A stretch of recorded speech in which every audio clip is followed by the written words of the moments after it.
Oh my God, they're dead! Who could have done such a heinous act? I bet it was that frog down by the swamp. I don't like that frog. He's got them shifty eyes. It was that convict Ironjaw, that rapscallion. I bet it was that strange shadowy figure that likes to swing in the park on Thursday nights. I swear to you, it was my stuffed panda. He's possessed. It could have been Ricky's arm.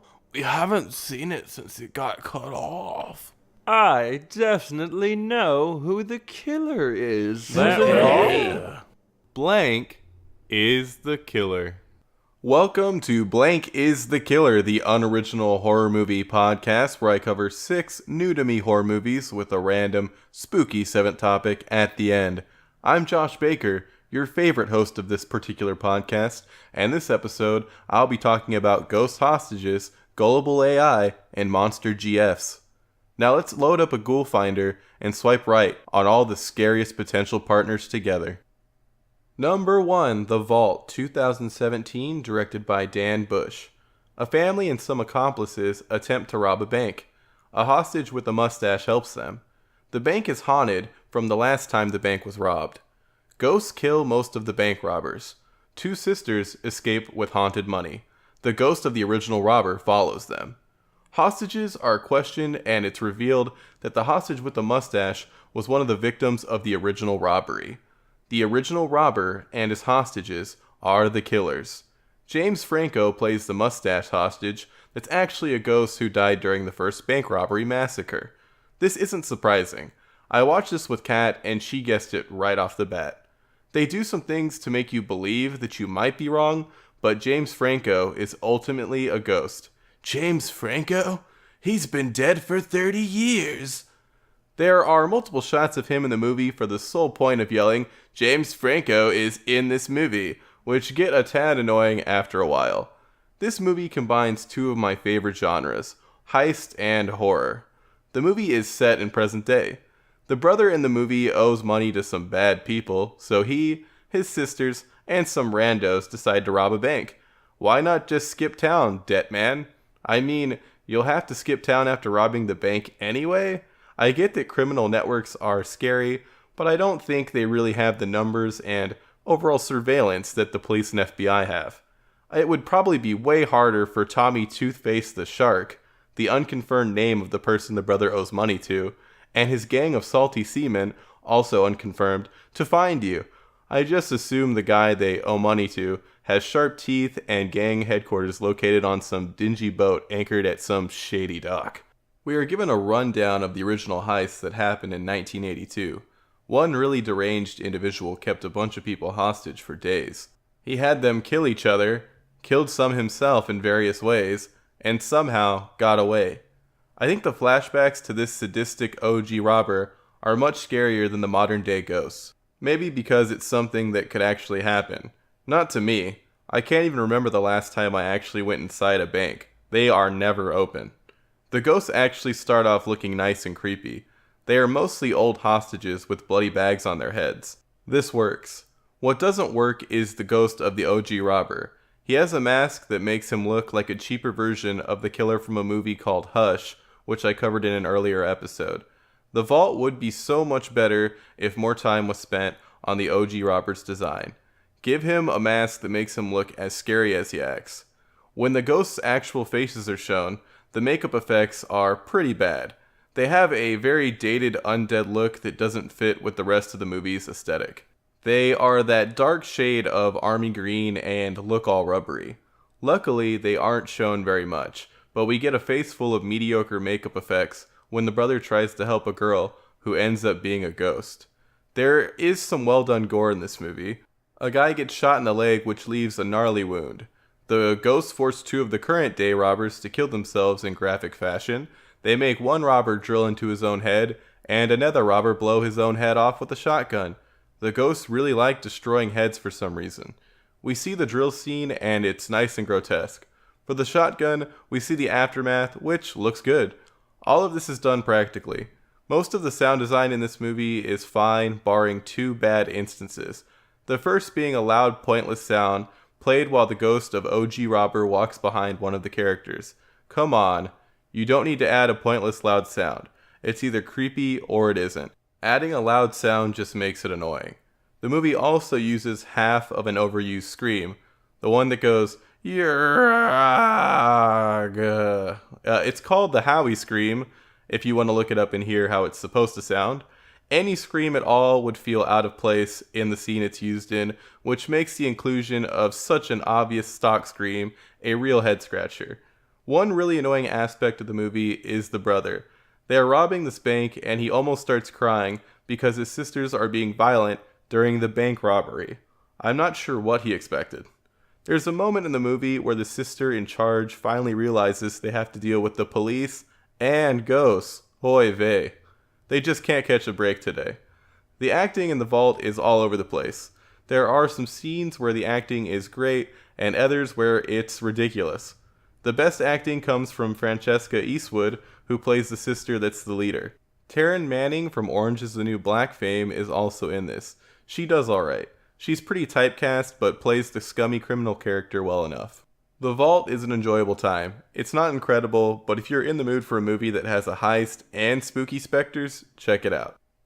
Number 2, Tao, 2018, directed by Federico D'Alessandro. A girl named Julia gets kidnapped by a rich tech guy named Alex. Alex is trying to make a new type of artificial intelligence by studying the brain functions of people he kidnaps. Julia leads an escape, which ends with the other captives she was with being killed by Alex's house AI, Tao. The deadline for Alex's new AI is approaching, and the escape attempt destroyed his lab. Julia is able to bargain with Alex because of this. Julia befriends Tao and eventually escapes Alex's house after initiating its self-destruct sequence. Alex dies during the process. Alex and Tao are the killers. Alex killed his captives when he was done getting information from them. Tao killed people that tried to escape. This movie was advertised to me as a sci-fi torture horror movie. From the trailer, it appeared to be similar to the movie Cube from 1997, which is a great time. Tao is basically a sci-fi Beauty and the Beast. Julia is Belle, and Alex is the bad side of the beast, while Tao is the good side. I am pretty sure the first half of this movie is the story of how Grimes ended up with Elon Musk. Surprisingly, Gary Oldman is the voice of Tao. I guess he was looking for a chill role after his Academy Award-winning performance in Darkest Hour. He's not bad in Tao. Great computer AI voice. Micah Monroe plays Julia. She's probably best known for playing the main character in It Follows, a movie I need to see again. I didn't love It Follows the first time I watched it, but I wasn't in a movie-watching mood at the time. Micah's acting is not great in Tao. The guy who plays Alex does fine, but practically anyone can play that character. Tao isn't a bad movie, but it's nothing special. There's a lot of CGI which looks fine for the most part. When Tao is in robot form, it looks off, but it's still better than a lot of CGI in movies. There is minimal gore in this movie. You see Tao use one of his robot arms to impale one of the escapees. It looks okay, but the gore is not a big part of the film. The most practical gore you see is when Alex removes a brain implant. That scene is well done. Tao is filled with ridiculous things that don't make sense. Some things happen solely because they need to. First example, Julia is some type of MacGyver genius. She steals some scissors while Alex isn't looking, uses them to cut strips of cloth from the clothes she and the other captives have, makes a grappling hook with the scissors and cloth strips, throws the grappling hook onto a random pipe, and pulls on the hook to pull the pipe off the wall. Why? To cause an explosion that blows up the whole lab, and also the bars of the cell she and the other captives are locked behind. Duh. How does she have any idea that this will work? She doesn't. I can suspend my disbelief when it comes to a lot of crazy stuff, but this scene is so unbelievable and ridiculous. Later in the movie, Julia is talking to Alex. For some unknown reason, Alex basically gives her an entire rundown on how to take advantage of the AI that runs the entire house. Gee, Alex, I wonder if there is any way that telling your captive the weaknesses of the AI entity that is keeping her in check will backfire. Alex is supposed to be a genius, and telling Julia this information is just plain dumb. Another instance of it had to happen this way for plot reasons, Julia gets the jump on Alex with a knife. She viciously stabs him all over in vital areas and escapes. Well, that's what she should have done if it wasn't for the writing. Instead, she uses her attack of opportunity to lightly slash his stomach. She doesn't even stab him. If someone had kidnapped me and led on that I was going to be killed once he was done sucking my brain data, you better believe I'm going to go stab crazy if given the chance. Julia has surprise on her side and everything. If someone starts attacking you with a knife out of nowhere, no matter what the size difference is, the attacker is going to be able to do enough lethal damage if they are trying to. Look up how to defend against a close quarter knife attack. You can't. Now, on to some other gripes that didn't affect the plot as much. During the original escape attempt, one of the captives puts his hand on the hand scanner that opens up the front door. Really, captive? Obviously that's going to sound an alarm, you dingus. Why did you think that would work? Why wasn't Tao automatically handling the escape situation after the explosion? How is Julia able to plant a metal bar into a concrete wall? If she's that jacked, why doesn't she just punch her way out of this situation? Why doesn't Alex just pay people to let him scan their brains? Does he really have to kill them during extraction? Last but certainly not least of my gripes, why, in the name of all that is holy, is a Wilhelm scream used for Alex's death? Alex gets crushed by debris during the house's self-destruct sequence. He gets crushed, and then we get a completely out of place, scene-ruining, immersion-killing Wilhelm scream. The Wilhelm scream is the OG dead meme. Please stop putting it in movies. Please. It's not funny at all. It's not clever. It's lazy, lame, and groan-inducing. Tao doesn't do anything that's worth seeing. If you're looking for a crazy AI thriller, watch Alex Garland's Ex Machina instead. Number 3, Uncle Sam, 1996, directed by William Lustig. A soldier named Sam Harper was killed by friendly fire. Now undead, he kills some other soldiers before his body is recovered. His remains are taken to his sister's house. His nephew Jody is a huge patriot. Uncle Sam starts killing a bunch of people in town. He is eventually taken down with a cannon that another army guy, Jed, shoots at Sam twice. Jody throws away all of his army toys and might be possessed by his Uncle Sam's spirit at the end. Uncle Sam is the killer. This movie is maximum 90s cheese. To watch it, I had to go to an alternate Earth, where the oceans are filled with liquid cheese. I donned a futuristic diving suit, which allowed me to make my way to the bottom of the mozzarella-filled Mariana Trench. Once I was at the deepest point, I rescued a haunted VHS tape that had Uncle Sam recorded over some doomed couple's 1988 wedding. I hope that nonsense really helped paint a picture of how insanely cheesy this movie is. It has terrible one-liners. For example, Uncle Sam kills a punk dude who was desecrating graves by burying the jabroni alive. Now I want everyone to take a second and think of a good one-liner to say after you bury someone alive. I'll wait. Yep, you buried him alive and you're going to give him a one-liner. Okay, got one? I came up with rest in peace, dirtbag. I know, it's not great. Compared to the Uncle Sam one, it's incredible. After Uncle Sam buries the young delinquent, Uncle Sam says, "Good night."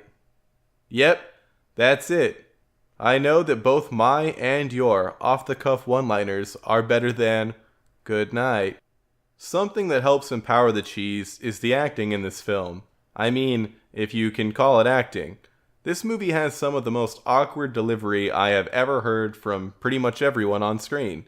The award for worst of the worst acting goes to the kids that play Jody and Blind Wheelchair Boy. But hey, they were young when this was made, and the script is straight up terrible. Here are some incredible lines of dialogue from the movie. Jody finds out his teacher is a draft dodger, so he says to himself, "I'll do whatever the president says to do, because he knows better." Gee, Jody, maybe that blind patriotism is a bad thing. Since the blind wheelchair boy needed a line to one-up this one, later in the movie the boys and Jed, who's played by Isaac Hayes, who I know from his time as chef in South Park, are looking for Uncle Sam. Blind wheelchair boy says, "I know where I'd go if I was him. I'd go get my wife back." Whoa, BW boy, that's a really creepy thing to say, especially for a young boy.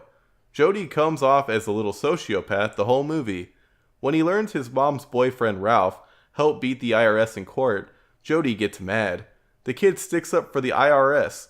No one likes the IRS, Jody. After this, Jody goes to his room and fantasizes about murdering Ralph. Ralph ends up getting killed by Uncle Sam, and when Jody finds out, he basically says, "Good." Damn, Jody, you cold little sociopath you. At the end of this movie, Jody might even be possessed by Uncle Sam. After Uncle Sam is shot twice with a cannon, where the first cannonball misses and explodes for some reason, and the second hits Uncle Sam and sends him flying back into Jody's mom's house, which also inexplicably explodes, the movie ends with Jody throwing away his army toys. Thing is, we then end on a slow motion shot of Jody's face, where he gives a creepy smile as the screen shatters. I see this as leaving the story open for sequel, Uncle Sam 2, Jody Makes America Great Again. I think you could make a legit terrifying movie about a patriotic sociopath. The gore in this movie is awful, but in a fun way. All of the blood looks like strawberry jelly. The worst offenders are the punk kid who is buried alive's broken leg where the protruding bone looks so fantastically bad, and the draft-dodging teacher's hatchet-in-the-face incident. It looks like I could bend over with a piece of toast and scoop up some scrumptious jelly goodness right next to the corpse. Uncle Sam's design is laughably awful. He's wearing this awful rubber suit that you'd expect to see on someone who jumps out of the darkness at you during Fright Fest at Fiesta, Texas. Actually, I think the Fright Fest crew puts more effort into their costumes. To really cement how terrible it looks, we get a scene where Uncle Sam pins his old medals to his bare, rubbery chest in slow motion. It's stupid. I get that this movie is supposed to be a horror comedy, and to be honest, it's funny. Thing is, I wasn't laughing where the movie wanted me to.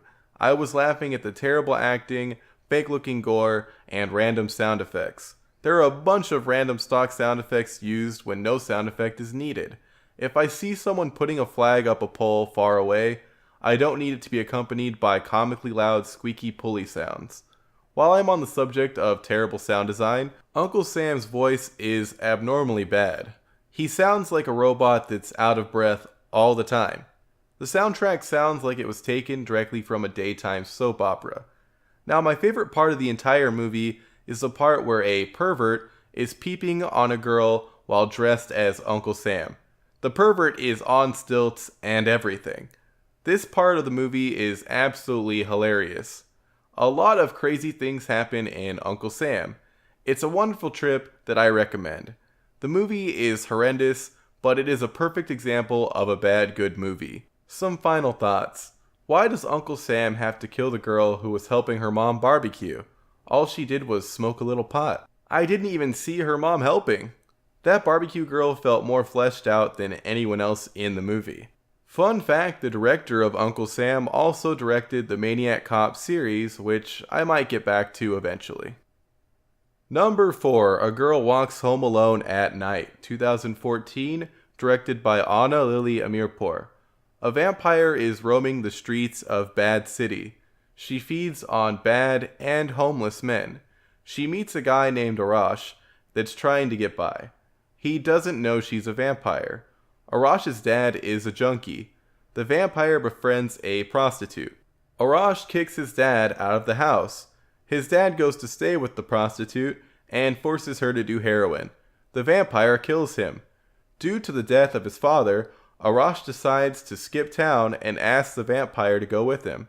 He realizes that she killed his father due to her having a cat that he had his father take with him after being kicked out of the house. Arash is conflicted, but decides to drive off with the vampire anyway. The unnamed vampire is the killer.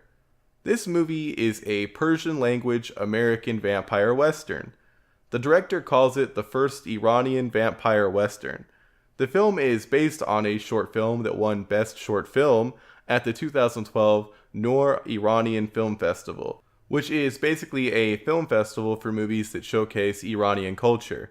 It wasn't actually filmed in Iran, but the characters speak Farsi and all of the actors are of Iranian descent. A Girl Walks Home Alone at Night is a beautiful film. The entire movie is in black and white, but somehow comes off more vibrant than most films that are in color. The visuals are absolutely stunning. I recommend checking out the movie based on its aesthetic alone. I had no idea this wasn't actually filmed in Iran until I looked further into the production. It was filmed in California. The costume design and locations used are perfect. In the beginning of the film, you think the vampire only feeds on bad people that deserve to die. Her first victim is a pimp/drug dealer whose look is 100% based on Ninja from The Antwoord. The guy is shown to be a real jerk. We get our goriest kill here. The vampire bites off his finger before sucking out that good blood nectar from his neck. The finger bite is well done and practical. The film overall is not very gory. Most of the blood you see is on the vampire's face after feeding. The next victim is a random homeless guy that we don't know anything about, so the vampire's morality is shown to be a little wishy-washy. The last victim is Arash's druggy dad, and he deserved it a lot more than the homeless guy. A Girl Walks Home Alone at Night is set in a fictional place called Bad City. You know the city is bad because they literally have a ditch they throw corpses in. The movie never really goes over why there is a corpse ditch, but it's an interesting concept. After Iranian Ninja is killed, Arash comes into possession of Ninja's drugs. Unfortunately, Arash is a terrible drug dealer. He gives away drugs for free to girls he has no chance with, and even partakes in his own supply. Arash, the drugs are finite. You don't know where Ninja got them. Make the most of this opportunity. The vampire scares a young boy straight, then steals his skateboard. There are a bunch of really cool shots of her skateboarding with her chador flowing in the wind. A chador is a body-hiding garment. The vampire wears hers in a way that kind of makes her look like Batman. It's awesome. The soundtrack is pretty great for the most part. There are some interesting choices thrown in that are a little overbearing, but most of the selected music is great. The worst thing about this movie has to be its title. A Girl Walks Home Alone at Night is incredibly long and awkward to say. At least for me. Maybe it sounds better in Farsi. It should have obviously been called Good Vamp, Bad City. The film does not spell out a ton for the audience, which I think is a strength. I don't know how the vampire came to be. I don't know how Arash will react once he figures out that the girl he's driving off with is a vampire. I don't know why the vampire decides to go with Arash. The first time they talk, Arash is dressed as Dracula. Does the vampire find that offensive? Arash basically demands that she leaves Bad City with him when he doesn't even know her name. They hung out like twice. She wouldn't even eat a hamburger on their second hangout sesh, which is a huge red flag. A Girl Walks Home Alone at Night is a beautiful, well-acted film about a mysterious vampire. Check this one out. It's basically a better version of Twilight. Number 5, When Animals Dream, 2014, directed by Jonas Alexander Arnby. A girl named Marie seems to be coming down with something. She starts a job at a fish factory where she meets a boy named Daniel. She helps take care of her catatonic mother. The doctor, who has been checking on Marie and her mother, shows up at their house and realizes that Marie is going full werewolf like her mom. He tries to sedate her, but her mom springs to life and kills him. The mom is a werewolf, and the doctor was keeping her heavily sedated to keep her from turning into her werewolf form. Some townspeople murder the mom after finding out about the doctor's death. Marie then kills the people responsible for her mom's death and runs off with Daniel. Marie, her mother, and a group of townspeople are the killers. If the townspeople had killed the mom out of self-defense, they wouldn't be on that list. They drowned her in a tub when she was sedated, so on the list they go. This movie is somewhat similar to A Girl Walks Home Alone at Night. A girl that's a monster runs off with a boy after the girl bites some people to death. When Animals Dream is a lot less visually stunning though. Even though it's in color, the color palette of the film is incredibly muted. Everything is low contrast and heavily gray. This makes sense given the bleak nature of the film. Marie's life is just beginning, and she's already doomed to an existence of hiding out of fear of being hunted and killed. Luckily, she ran into a dude with a werewolf fetish. Daniel, you barely know this girl. Why are you willing to throw away your life to be with her? I mean, as we see in the movie, there isn't much of a life to be had in the town they live in, since all anyone does is work at the fish factory. Maybe Daniel's a furry. That would make a lot of sense, actually. There should have been a scene at the end of the movie with Marie, all werewolves out, holding hands with Daniel in his fursuit. When Marie's in werewolf form, she is pretty grotesque looking. The makeup done for werewolf her is fantastic. Her nails protrude from their beds in gruesome fashion, her teeth become sharp, and the perfect amount of extra hair is added, making her one of the most believable werewolves I've ever seen. Don't get me wrong, I love ridiculous, huge werewolves like the ones in the Howling and Underworld series, but the werewolves in When Animals Dream just feel like they could exist. When Marie ends up going on her werewolf killing spree, most of the characters she kills totally deserve it. 2 of the victims are very rapey towards Marie, and most of the others are responsible for her mom's death.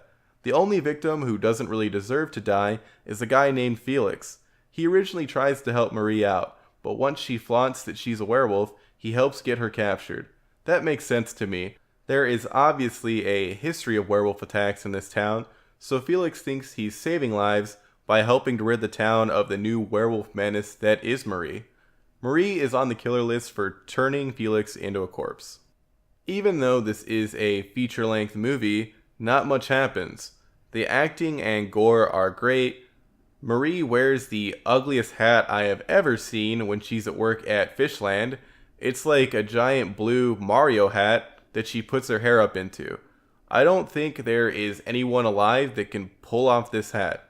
I get that the workers aren't supposed to be worrying about fashion while on the clock, but damn is that hat absolutely horrendous. When Animals Dream is a well-made movie, but I wouldn't say it's a fun or entertaining experience.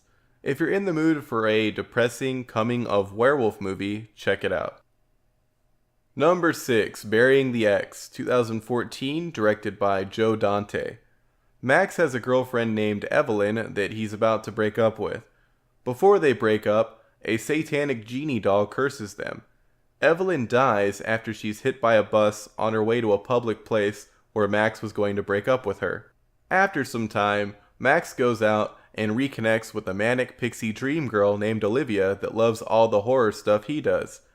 Evelyn comes back from the dead, and Max keeps her a secret for as long as he can before she kills his half-brother Travis and kidnaps Olivia.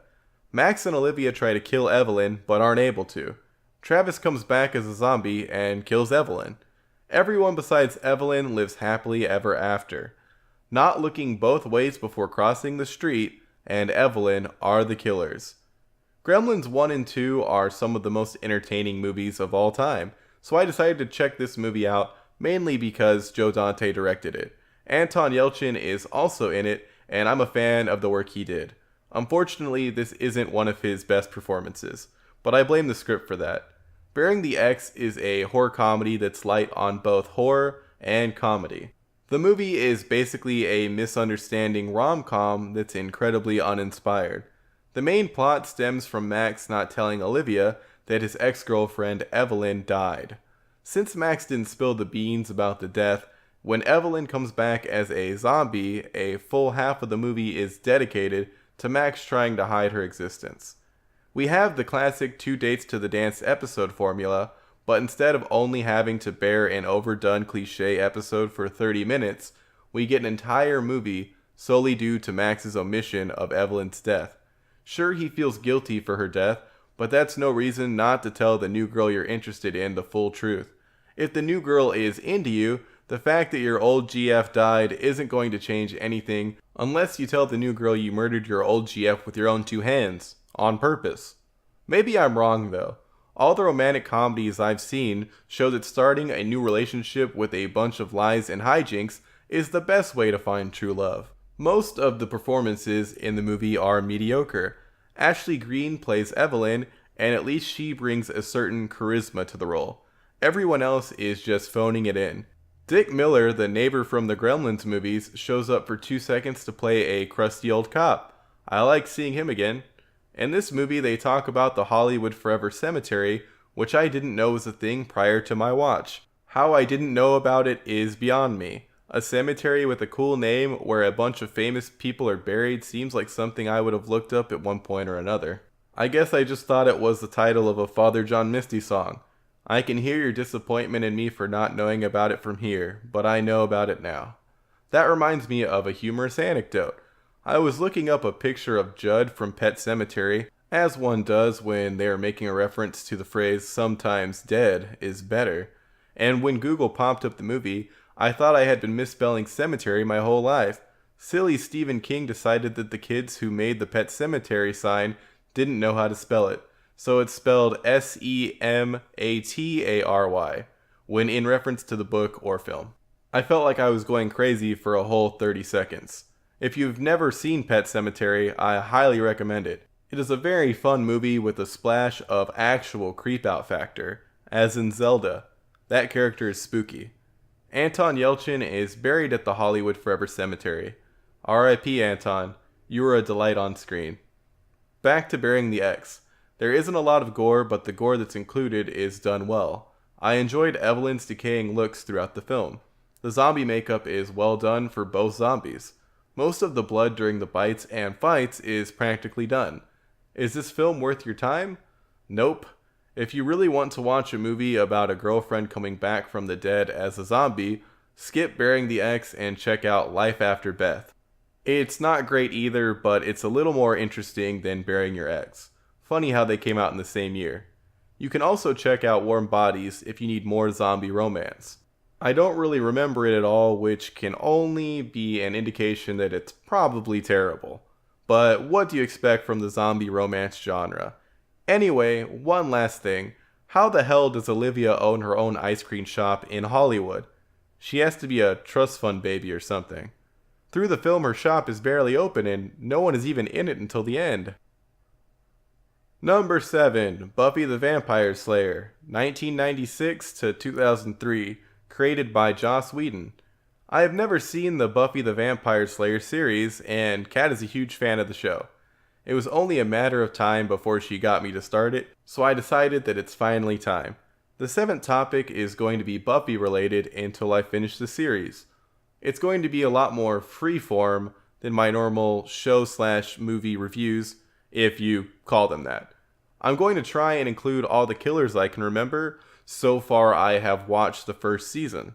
For those of you that aren't familiar with the show, it's a Monster of the Week show where Buffy, the Slayer, and her posse take on new evil every week. Her posse includes Giles, which I always say incorrectly, which is supposed to be Giles, the librarian and Slayer trainer, Willow, a smart cookie, and Xander, a terrible idiot. I really hate Xander. I don't like his face. I don't like his personality. He's awful. Giles and Willow are cool though. Another member joins the group a little later on into the season. Her name is Jenny. She's the computer teacher and she's a techno-pagan. Obviously, she's awesome. There is an overarching plot too, which I'll talk about a little later. From memory, here are the killers of the first season. Vampires, obviously.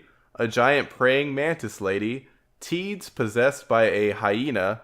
A nerdy computer boy. A robotic demon.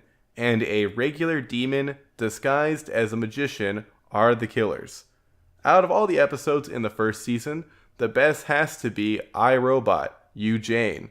This terribly named episode is a cautionary tale about online dating in the 90s. You don't know who you were talking to in those chat rooms. It could literally be a demon. The demon gets sucked out of a book and enters the World Wide Web after the book containing him is scanned. He then works his demon charm on Willow, who finally thinks she's landed a boyfriend. When she finally meets her cyber date, she is shocked to find out her crush is in fact an ancient demon who is now back in the physical realm as some sort of fiendish robot. The runner-up episode is the one where a gang of teens possessed by a hyena eat the principal. R.I.P. Mr. Flutie, You were too pure for this world. God, why couldn't it have been me? Let me trade. Mr. Flutie is barely on the show, but he was my favorite character. He gets replaced by a mean jerk principal. It won't surprise me if the new principal turns out to be an evil goblin. During the first season, we have a big bad named the Master that appears throughout, and what a big bad he is, as in bad. He is one of the lamest villains ever. He's not threatening, cool, interesting, or scary. He's basically a super lame cult leader. Buffy ends up killing him, which hopefully means he's gone for good, barring Buffy PTSD flashbacks, which I already saw in the first episode of Season 2. The Master of Vampires, more like the Master of being a lame-o, am I right? Buffy is a 90s time capsule that you can open anytime. The fashion is an attack on anyone who views its eyes. It's like they purposely made sure each item of clothing they wore clashed with everything else. The show is full of snarky, over-the-top Joss Whedon dialogue, which hams it up a ton. The ham is great though. So far, I'm having a lot of fun watching this series. It's goofy and a good time. I might have to watch the awful movie that started it all for the next episode of Blank is the Killer. If you hate the idea of the seventh topic being Buffy related for the foreseeable future, let me know. That'll do it for episode 23 of Blank is the Killer. Somehow I got this far into the episode without bringing up that Jim Carrey movie. I hope you had fun listening to me go over so many rom-horrors. You know, romantic horror films. I know that this episode was a little light on crazy gore-tastic stuff, so I'll make sure to include some of that content in the next episode for y'all. I hear a movie called Baskin will scratch that itch. If you like what you heard from me, why not rate Blank is the Killer on iTunes? I love to be reassured that people enjoy the content I create. If you hate iTunes, as we all do, why not post a horror movie you love that I've either talked about or maybe haven't even seen with the hashtag #blankisthekiller on Instagram. I'd love some crazy, obscure recommendations. As always, a big shout out to Sticker Fridge for hosting the podcast on their website, which allows it to pop up on all your favorite podcast apps. Good news! The issue of the disappearing episodes has been resolved. All episodes of Blank is the Killer are now available, all 1 through 23. The next time you'll hear from me is July 29th. To hype you up a bit, I promise to cover Unfriended Dark Web on the next episode. It looks like absolute garbage. I can't wait. Till next time, think before running off with a monster you just met.